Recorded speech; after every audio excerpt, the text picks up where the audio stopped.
अच्छा नहीं है। अगर हमने वो कमाई किसी प्रकार से गलत तरीके से की है, हमने कोई ठगा बगी की है, किसी से धोखाधड़ी की है, या कोई हेरा फेरी का हमने कमाया है, और उससे जो अन्न लेके हमने ग्रहण किया है, तो उसी के विचार जैसा वो अन्न है, जिस ढंग से वो आया है वैसे ही विचार हमारे मन के अंदर चले जाएंगे। मन के अंदर जाने से जो विचार होंगे वो भी उसी के होंगे, हमारा जीवन होगा वो भी वैसा ही बन जाएगा। इसलिए उस ब्रह्म ज्ञान को जानने के लिए पहली शुद्धता ही इंसान की अन्न की होनी चाहिए। अन्नमय कोश जिसका शुद्ध नहीं है, वो लाख कोशिश करो उसका कुछ भी शुद्ध नहीं हो सकता। पुराने जमाने की बात है, कोई ज्ञान, कोई ब्रह्म ज्ञान को हासिल करने के लिए एक स्थान से दूसरे स्थान पर गया, भिन्न भिन्न ज्ञानियों से मिला, संत महात्माओं के पास गया, लेकिन सब ने उसको एक बात बताई कि पहले आदमी का रहन सहन सही हो। कहीं तीर्थों पर गया, वहाँ पे गया तो किसका, जो आदमी इस तरह से घूमता है, अपना कमा के खाता नहीं है, उसको शुद्ध अन्न कहाँ से मिलेगा। तो उसको कभी भी वो ना तो ब्रह्म ज्ञान हुआ, ना मन की शांति मिली, और ना ही किसी प्रकार से उसको कोई संतोष हुआ कि मेरा जो जिस काम के लिए निकला था वो पूरा हुआ नहीं।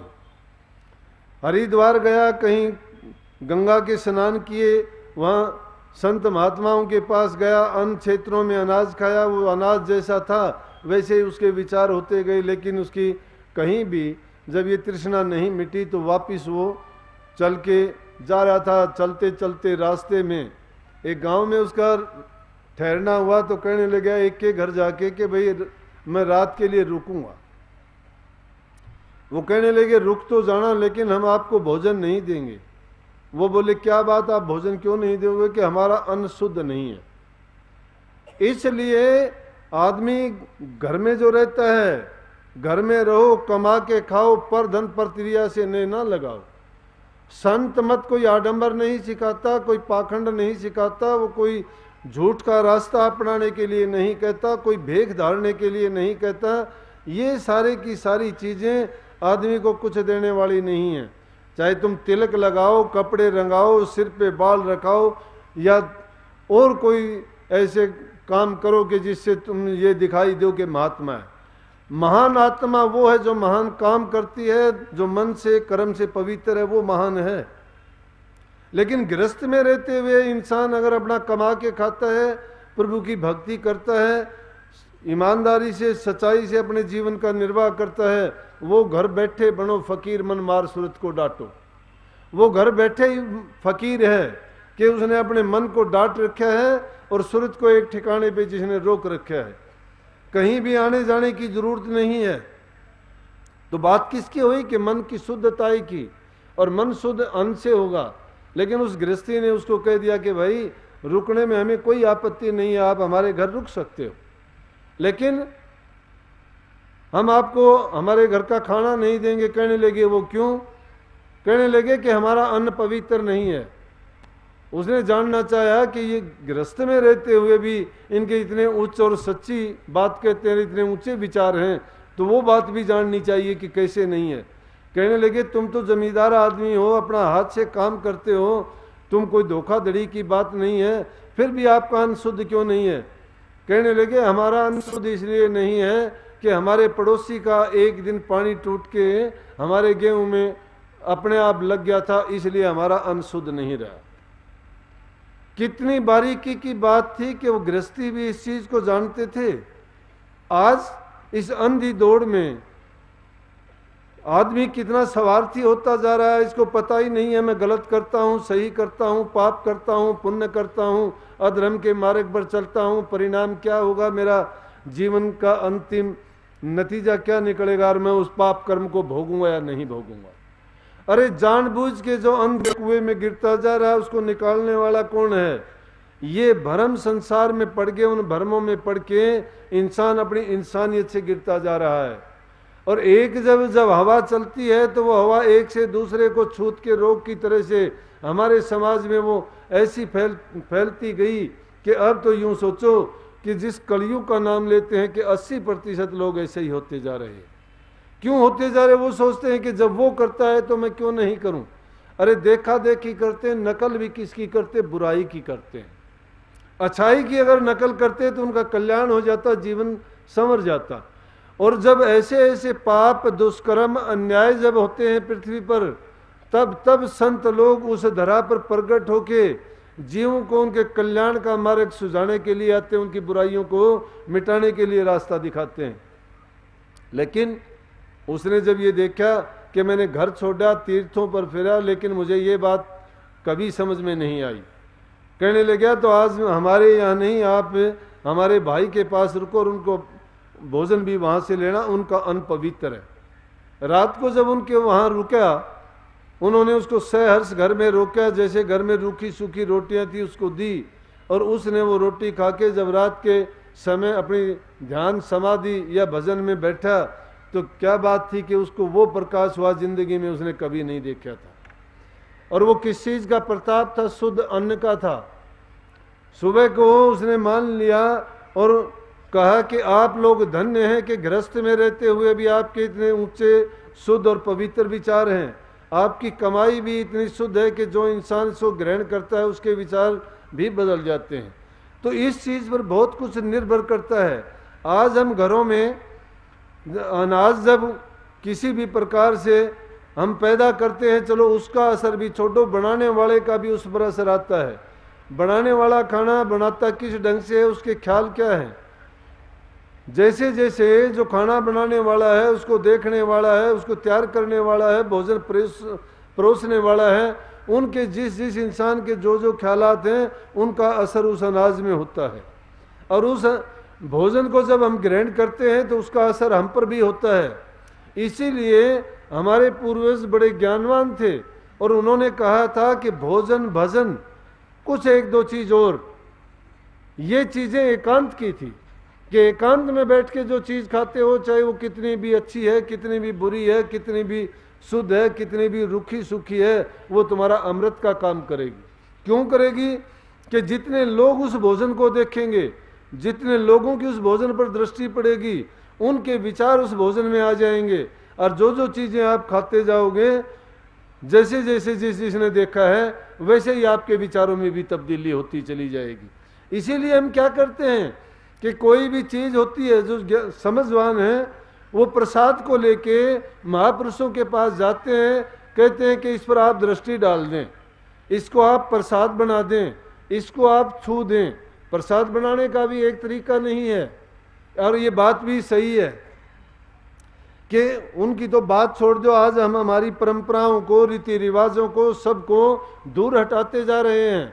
जब घर में कोई छोटा बच्चा होता था और उसको चाहते थे कि बच्चा आगे जाके महान बने, अच्छे विचारों वाला बने, तो जैसा भी उसको बनाना चाहते थे, उसके माँ बाप, घर परिवार वाले क्या करते थे कि कोई भी गांव में या बस्ती में जो महान व्यक्ति होता था, बड़ा होता था, या कोई चौधरी आदमी होता था जो सच्चा होता था, उसके पास जाके उसके कपड़े को पानी में निचोड़ कर बच्चे को उसकी घूंटी देते थे, ताकि वो उसका होने वाला बच्चा भी उसके विचारों जैसा बने।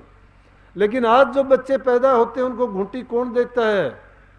शुरू में जो घूंटी देते हैं उसके सीधे विचार बच्चे के मन में जाते हैं। तो मैं तो ज़्यादा तो क्या कहूँ, लेकिन मुझे इतना ज़रूर है, कोई हॉस्पिटल में पैदा होता है, कोई घर में पैदा होता है, वहाँ कौन कौन होते हैं इन बातों का ख्याल नहीं रखा जाता है कि बच्चे को किसने घूंटी दी और किसने क्या किया। तो जो जैसी घूंटी जिस बच्चे को दी गई, बल्कि कहते भी हैं कि कोई अगर गुस्सेल हो जाता है तो कहते हैं कि इसको उसकी घूंटी थी इसलिए गुस्से वाला है। कोई समझवान होता है तो कहते हैं कि ये उसकी घूंटी दिलाई गई थी। तो प्रसाद का भी इसी प्रकार से महत्व है। संतों के पास जब जाते हो, प्रसाद एक तरह से नहीं बनता है, प्रसाद दृष्टि डालने से बन जाता है। संतों की पाक दृष्टि होती है, उन्होंने एकांत में अपनी दृष्टि की सिद्धि की हुई होती है। जब एकांत वास करते हैं, अपनी दृष्टि को वो रोक के दोनों तिलों को एक तिल में जब जोड़ के और नाम का उच्चारण करते हुए, सिमरण करते हुए ध्यान समाधि में जाते हैं, तो अपनी शक्ति को एकाग्र कर लेते हैं। और जब भी किसी चीज पर तवज्जो दे के दृष्टि डालते हैं तो वो जहर को भी अमृत बना देते हैं। इसलिए संतों की दृष्टि जिस पर पड़ जाती है वो प्रसाद बन जाता है। दूसरा प्रसाद संतों के हाथ लगाने से, छू जाने से बन जाता है। तीसरा प्रसाद संतों के लिप लगाने से, मुंह लगाने से बन जाता है। लेकिन हम इन चीज़ों को ज़्यादा वो नहीं महत्व नहीं देते। क्यों नहीं देते? कि फिर सब लोगों को अपना तो कुछ करना नहीं चाहते, वो फिर चाहते हैं हमें सहज में मिल जाए, और वही चीज़ फिर क्या बन जाता है कि कर्म कांड बन जाता है। जिस प्रकार से उन कर्मों को करते हुए हम कर्मकांडी बन गए। जो चीज़ हमने वास्तव में करनी चाहिए थी, जो पूजा अर्चना करना था, नहीं करते हैं। आज तो मंदिर में जाके मूर्त रख ली। मंदिर की मूर्त हमने इसलिए बनवाई थी ताकि उनकी यादगार बनी रहे, और उस पत्थर की पूजा करने से हमें कुछ नहीं मिलता। जिसको कबीर साहब कहते हैं कि पत्थर पूजे हरि मिले तो मैं पूजूं पहाड़, घर की चक्की कोई न पूजे पीस खाए संसार। कि पत्थर के पूजने से नहीं मिलता है तो आपके भाव में शक्ति, मन में शक्ति है। और उस शक्ति को जब एकाग्र करके, एकाग्र चित्त होकर अपने मन की पूरी वृत्तियों को उसमें जोड़ के सारी शक्ति को उसमें समाहित कर देते हो, उसी में वो शक्ति पैदा हो जाती है। इंसान में अंदर में जो शक्ति है वो बाहर नहीं है। पूरी शक्ति को जब किसी एक चीज में जोड़ दोगे, संतों के पास क्या है? संत अपनी इसी प्रकार से नित्य प्रति का जो अभ्यास करते हैं, उनसे उनकी वाक सिद्धि, दृष्टि की सिद्धि, वचन की सिद्धि, ये सारी की सारी सिद्धियां किस लिए आ जाती हैं? इसी उनका रोजाना अभ्यास करने से। तो हमको भी वो कहते हैं कि अभ्यास करो, एकांत में जाके नाम का उच्चारण करते हुए अपनी मन की वृत्ति को एक जगह पर ठहरा के, और जब तुम अभ्यास करते हो तो आपको ऐसी ऊर्जा अंतर में मिलेगी कि उस ऊर्जा को चैनलाइज करके आप कोई भी काम ले सकते हो। जिस प्रकार से बिजली है, उस बिजली को हमने चैनलाइज ही करके, देखो घरों में लेके रखा है, स्विच उसके लगाए गए हैं, जिस प्रयोग के लिए, जिस काम के लिए हमें प्रयुक्त करना होता है उसी का बटन दबा देते हैं। इसी प्रकार से इंसान के अंदर भी विद्युत की वो शक्ति है, और उसी ऊर्जा को, उसी शक्ति को हम अगर एकाग्र कर लें, और एकाग्र करके जिस ढंग से उसका प्रयोग करना चाहें उसका किसी भी तरह से कर सकते हैं। लेकिन इस बात तक कब पहुंचेंगे? जब संतों ने जो प्राइमरी बात बताई है, प्रारंभिक बातें बताई हैं कि अपने आप को पहले पाक, साफ और पवित्र करो। हम में जो बुरी आदतों ने घर कर लिया, उन बुरी आदतों को निकालो। अरे मन से निंदा, द्वेष नहीं जाता, ईर्ष्या नहीं जाती। वो ऐसे ऐसे पेड़ बने हुए हैं कि उनकी छाया में बुराई ही बुराई पनपती रहती है। अच्छाई वहाँ नहीं ठहर पाती एक पल के लिए भी। लेकिन महापुरुषों का जब संग मिल जाता है और महापुरुष को जब चेताते हैं तो वो अपने ही रंग में रंग देते हैं। परंतु रंगा कौन जाता है? वो पलटू वाली बात है। पलटू पारस क्या करे जब लोहा खोटा होए। जब लो में खोट है तो पारस क्या करेगा? शिष्य में खोट है तो गुरु क्या करेगा? मारी थी लागी नहीं बंक नाड़ में फूक। गुरु बेचारा क्या करे जब चेला में ही चूक। जब शिष्य में चूक होती है तो गुरु क्या करेगा उसका? गुरु तो सिर्फ उसको जगा सकता है जो सोया हुआ है। जो सोने जागा हुआ है और उसके बाद जागना नहीं चाहता है, उसको कोई भी नहीं जगा सकता। और ये चीजें कब मिलेंगी? जब इंसान की लगन पक्की हो जाएगी। जब लगन, आप कैसी लगन होनी चाहिए? कबीर साहब ने एक वाणी में कहा कि गुरु से लगन कठिन है भाई। परिवार में लगन आप लगा लेंगे, संसार में, संतान में, धन में, दौलत में, पदार्थों में, संसार की चीजों में खूब मन लगा लेंगे, क्योंकि उन चीजों से हमें जो लाभ दिखाई देता है वो प्रत्यक्ष दिखाई देता है। लेकिन भक्ति में जो लाभ हमें मिलता है वो अप्रत्यक्ष मिलता है। वो हमें मानसिक शांति के लिए मिलता है। ये सिर्फ बाहरी इंद्रिय जगत का, शरीर के सुखों के लिए है, और वो आत्मिक शांति के लिए है। वो हमें सदा सदा के लिए इस संसार के दुखों से बचा देता है। कितने लोग आते हैं, कोई आके कहता है मेरा पति शराब पीता है, कोई आके कहता है मेरी पत्नी मेरे से अच्छा बर्ताव नहीं करती, कोई आके कहता है कि मेरा लड़का बिगड़ा हुआ है, हमारा कहना नहीं मानता, कोई माँ आके कहती है मेरी बेटी हमारी बात नहीं सुनती, फ़ोन पे बात करती रहती है, कोई कहता है कि मेरा रिश्तेदार मेरा पैसा लेके मुकर गया, देता नहीं है, कोई कहता है कि उसने मेरी जमीन धोखाधड़ी से अपने नाम करवा ली गई। अरे क्या है ये, कितने दिन के लिए चलेंगे, कितने दिन संसार में जिएंगे। ये आज समाज में जो हो रहा है, ऐसी चीज़ों के पीछे जो पड़े हुए हो वो नरकों में ले जाने वाली हैं, जीवन को बनाने वाली, सुधारने वाली नहीं है। ये चीज़ें जब हम इनको आगे रख के चलते जाएंगे तो हमारा जीवन बिगड़ता ही बिगड़ता चला जाएगा।